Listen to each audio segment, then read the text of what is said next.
সিরিয়ার রাজধানী দামেস্কে প্রেসিডেন্ট প্রাসাদের কাছে একটি লক্ষ্যবস্তুতে হামলা চালিয়েছে ইসরায়েল। বৃহস্পতিবার রাতে এই হামলা চালানো হয়।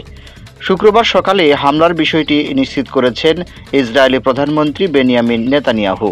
সেই সঙ্গে সিরিয়ায় বসবাসরত দ্রুজ সম্প্রদায়ের সদস্যদের রক্ষার অঙ্গীকারও করেছেন তিনি।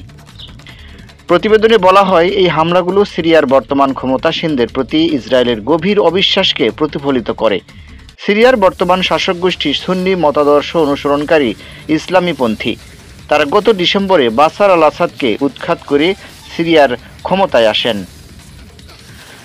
সিরিয়ার অন্তর্বর্তী প্রেসিডেন্ট আহমেদ আল সারার জন্য বিষয়টি একটি অতিরিক্ত চ্যালেঞ্জ তৈরি করেছে, কেননা তিনি দ্বিধাবিভক্ত দেশটিতে নিয়ন্ত্রণ প্রতিষ্ঠার চেষ্টা করছেন।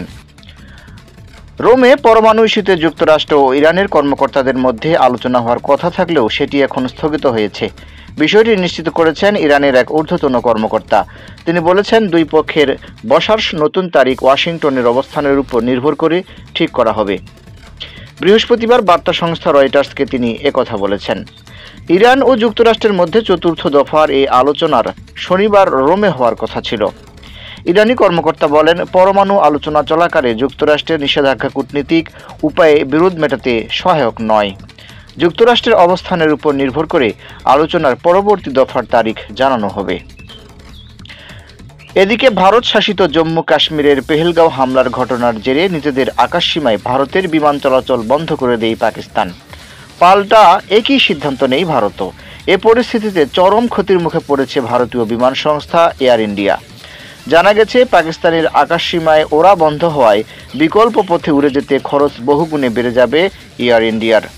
পাকিস্তানের আকাশসীমা যদি এভাবে বন্ধ থাকে, তাহলে বছরে বাড়তি প্রায় $600 মিলিয়ন খরচ করতে হবে তাদের।